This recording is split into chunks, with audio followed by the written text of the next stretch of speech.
Tu prends la direction du sud, non loin de, non loin de la rivière, la Yandabakari, si je me souviens bien. Putain, j'ai réussi à le prononcer sans éternuer en une seule fois, je suis Ouais. content. Et tu entends effectivement de temps en temps ce cri que tu as identifié comme le cri d'un varactile. Au fond de toi, ces derniers jours, tu avais senti effectivement comme une présence qui t'attirait dans la forêt. Et tu avances dans la forêt, à petits pas, contente des enseignements qui t'ont été apportés, entre autres par Rain et par la nature elle-même. Tu réalises que la paix et la magnificence de Sarenrae s'accommodent parfaitement avec la nature. Euh, Ton cœur est en fête, malgré la culpabilité, les angoisses et les bribes de cauchemars qui ont pu te hanter dernièrement. Tu sens comme un poids qui saute de tes épaules quand tu quittes la ville, si petite soit-elle. Tu commences à te sentir plus attaché à la forêt. Et cheminant, tu as l'impression que le cri de cette créature est quasiment toujours à la même distance, assez éloigné. Et tu marches peut-être une demi-heure, une heure dans la forêt. Le temps n'a plus vraiment d'importance. Le temps n'a... Ouais, t'importe relativement peu. Et tes sens, récemment affûtés par ta période en forêt, te, te signalent qu'il y a comme une odeur qui n'est pas naturelle à la forêt, une odeur qui d'habitude fait fuir les animaux, une odeur qui d'habitude est signe de danger. Mais là, cette odeur est là dans des proportions bien moindres. Ça a l'air d'être une odeur qui est contrôlée. C'est une odeur qui pourrait te faire tousser. Imagines-tu de quoi il peut en retourner? Voilà, comme ça, J'ai pas compris la fin. j'imagine un feu ou un incendie. Tout à fait. C'est exactement ça. Tu sens l'odeur d'un feu qui provient de un peu plus loin, quelques dizaines de mètres peut-être, et en t'approchant, euh, tu entends la voix de quelqu'un qui est en train de pester.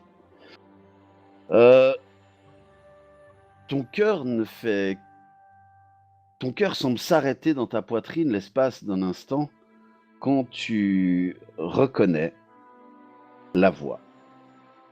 La voix n'est autre que celle de Telosma. Alors dans ce cas-là, Tilia, elle démarre au quart de tour et elle court pour lui sauter dans les bras. Qu'il ait vu, qu'il l'a pas vu, on s'en fout. Ne Et réfléchis pas. tu t'aperçois que ton frère euh, entend le bruit dans les buissons.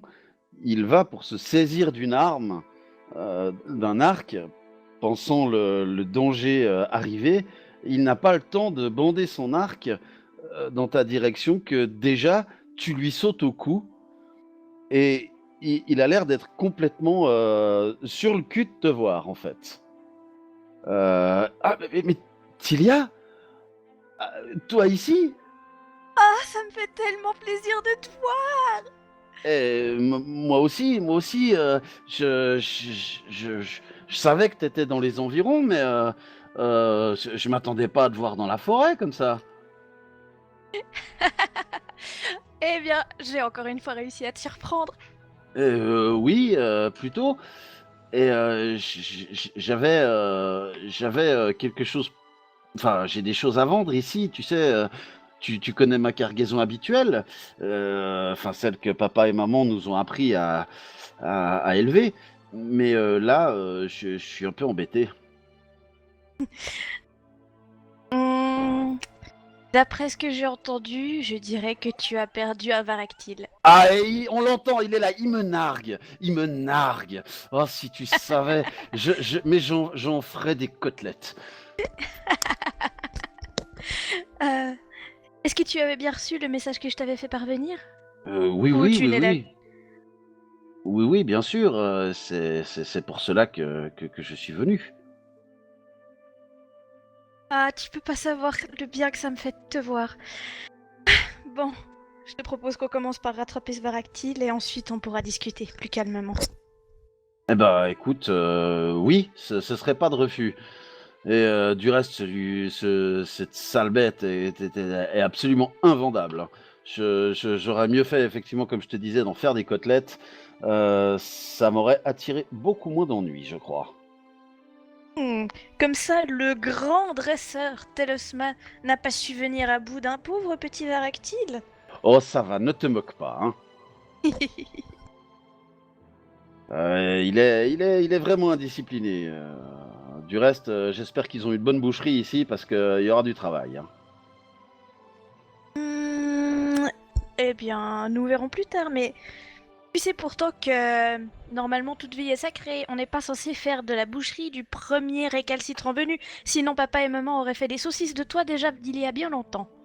Oh, ça va, hein, tu vas pas encore remettre sur la table cette histoire de vieille poupée que je t'avais malencontreusement euh, coupée par la moitié. Hmm, Ça me rappelle vaguement quelque chose. Bon, mettons-nous en route. Bien, ok. Euh, Bah écoute, non, en fait. Non. Parce que moi, j'en peux plus de cette bestiole. Et puis en fait, il faut que je m'occupe des autres animaux, pas qu'il y ait des prédateurs qui viennent les manger, etc. Enfin, je peux pas les laisser comme ça. Tu laisserais ta pauvre petite sœur sans défense aller dans la nature comme ça, pleine de dangers, pour récupérer une bête que tu n'arrives pas à maîtriser, mais comment le pourrais-je? Mais n'est-ce pas toi qui es venu dans la forêt toute seule? Ah ah! Je te taquine. Je vais voir ce Oui, que je peux faire. bien. Occupe-toi bien des petits lézards, caméléons et autres menus frettins, pendant que moi je gère les grosses bébêtes. Et tu vois, là, il a l'air de groomer un peu, tu sais, genre. Mais avec le sourire, en fait. Et puis, tu continues donc à te diriger au bruit. Et puis, tu aperçois effectivement, au bout d'un moment, un varactile qui est près de la Yonda Bakari. Et j'ai réussi à le dire 2 fois, c'est bien. Bravo! Qui, euh, qui est en train de s'abreuver au bord de l'eau et puis qui est en train de jouer. Il sort des poissons de l'eau, il les boulotte, il essaye de grimper à un arbre et puis il en redescend. Enfin, tu vois, il est encore assez jeune, hein, il est assez fougueux, il s'amuse beaucoup visiblement et il ne t'a pas senti arriver.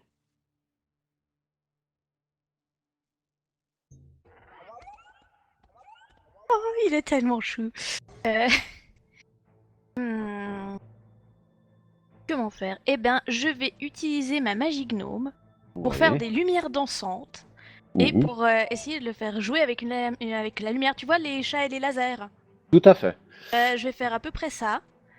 Et puis, je vais en faire apparaître une autre après vers moi, mais pas trop près non plus, pas qu'il se précipite vers moi et qu'il me saute dessus, mais lui montrer que le truc avec lequel il joue depuis une minute, bah, j'ai le même autour de moi, donc faire l'association lumière, jeu, pas danger, jeu, ah, elle aussi lumière, ok, Ok. un truc comme ça.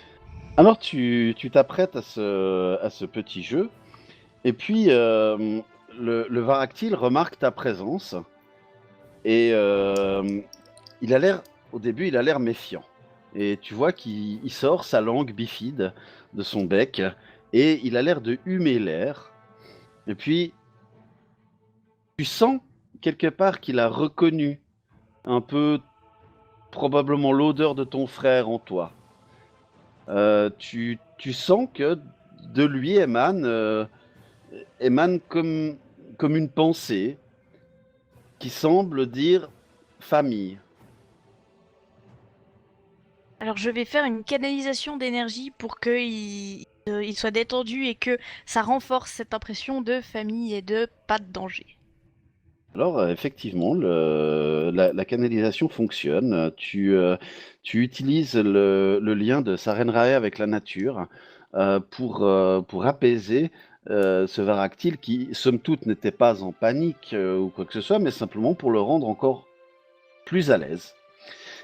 Et il se rapproche gentiment de toi.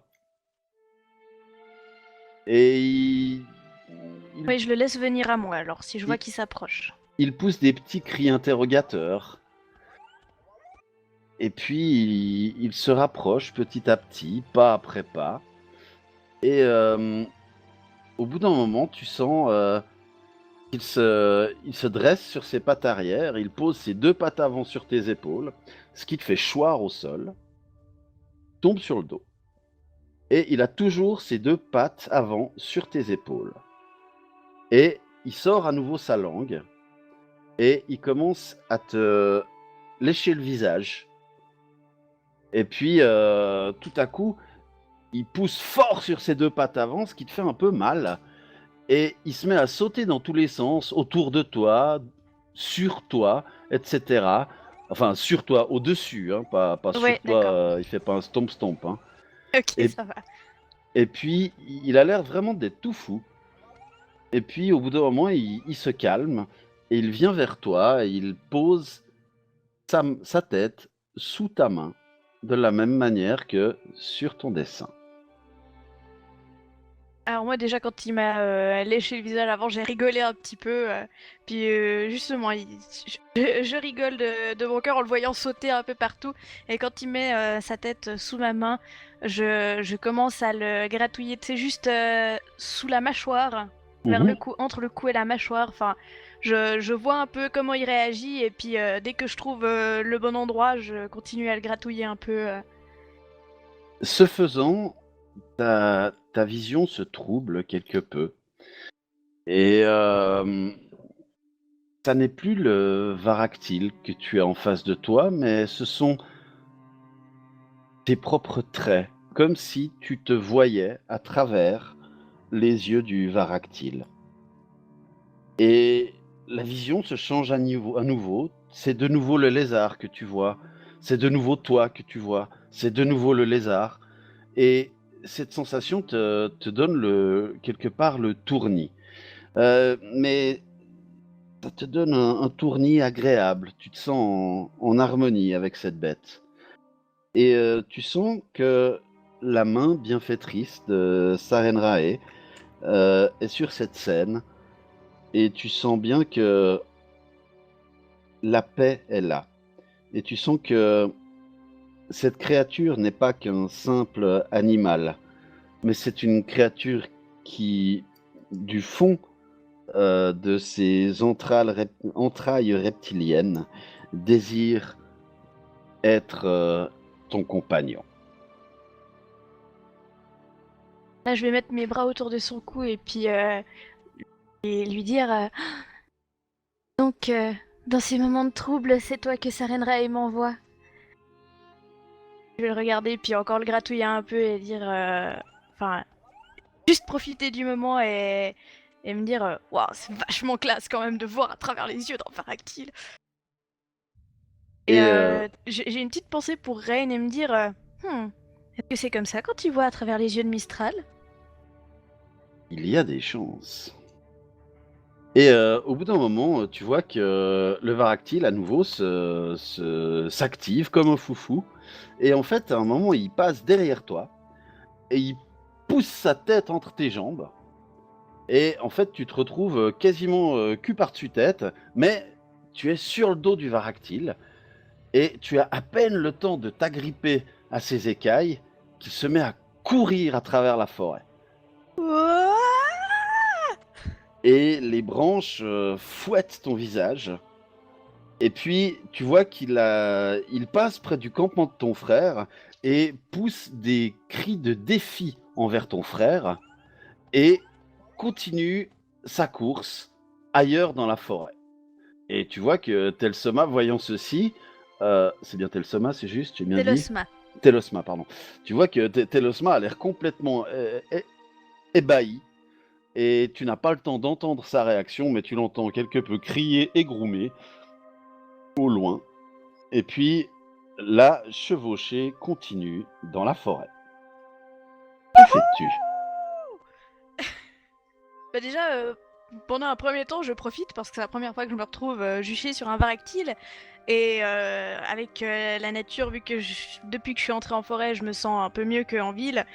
Pendant un moment, je vais juste savourer l'impression de vitesse, le vent dans mes cheveux et la puissance de ce varactyle. Et je vais juste profiter de cette folle cavalcade pendant un moment. Et après, je vais essayer par des petites pressions, que ce soit au niveau jambes ou au niveau main, de lui faire signe et en m'adressant à lui en disant faudrait peut-être ralentir maintenant. Calme-toi, allez, doucement. On s'arrête maintenant. Alors en fait, tu t'aperçois que tu n'as quasiment pas besoin de lui donner l'ordre. En fait, il te suffit presque de penser à ce que tu veux qu'il fasse pour qu'il le fasse. Du coup, je vais le féliciter pour ce qu'il m'a obéi et que ça n'a pas l'air d'être dans sa nature particulièrement. En effet. Et puis, donc, je vais de nouveau bien le gratouiller pour le féliciter et lui dire ah, c'est bien, tu es tellement génial! Et puis, on va peut-être retourner au campement, pas qu'il s'inquiète l'autre. Il doit déjà être assez en train de pester comme ça, tu crois pas?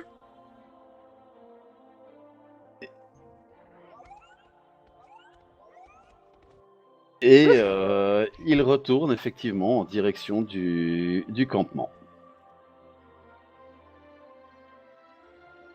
Et Incroyable. là, ben, effectivement, ton frère te voit arriver sur les épaules du varactyle et il a l'air mais complètement étonné, quoi. Bon, bah je crois qu'on va pas en faire des saucisses alors. Tout comme tu n'as pas fini en saucisse, je crois que ce ne sera pas nécessaire. Ouais, mais bon, moi je suis pas une saleté de lézard. Ne sois pas méchant, voyons. Ouais, enfin méchant, méchant, c'est celui-là, il est quand même indiscipliné, hein. Oh, tu trouves? Hmm, Qu'est-ce que t'en penses? T'es indiscipliné? Si je te dis de t'asseoir, tu t'asseyeras pas? Et il s'assied. Hmm, Et là donc, les yeux de ton frère ont l'air de sortir de sa tête, tu sais. Et il a la bouche bée, puis il fait: «Ah!» Enfin bref. Bon, aide-moi à plier mes affaires, faut quand même que j'aille en ville pour faire un peu de business, moi. Là, je le reprends dans mes bras et c'est bon de te revoir. Même si t'es un peu plus grincheux que d'habitude. Dans mes souvenirs, tu étais plus jovial. Ouais, enfin, c'est cette espèce de machin qui m'a mis de mauvaise, Je sais, dure journée. en Allez, effet. je vais t'aider. En attendant, je vais me tourner vers le varactyle. Alors, tu voudrais rester avec moi? Ou tu veux rester avec ce grincheux de Telosma? Et puis de nouveau, il te pose la tête sous l'aisselle et puis il te fait des câlins. Alors il faudrait que je te trouve un nom quand même. Parce que t'appeler juste toi, c'est pas très sympa. Qu'est-ce que tu penses de Syringa?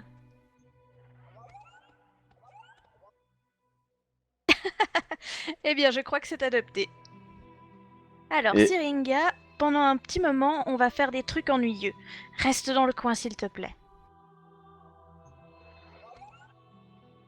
et donc, tu aides ton frère à plier bagage et vous reprenez la route en direction de Pointe-Sable. Là, je vais te demander de me raconter assez brièvement ce que tu fais, histoire de pouvoir faire revenir les autres.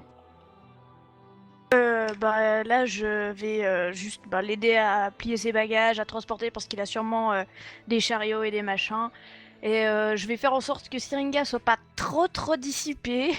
Ouais. Ils nous suivent quand même. Mhm. Et puis aider surtout mon frère qui a l'air bien crevé de son voyage vu comme il est bougon.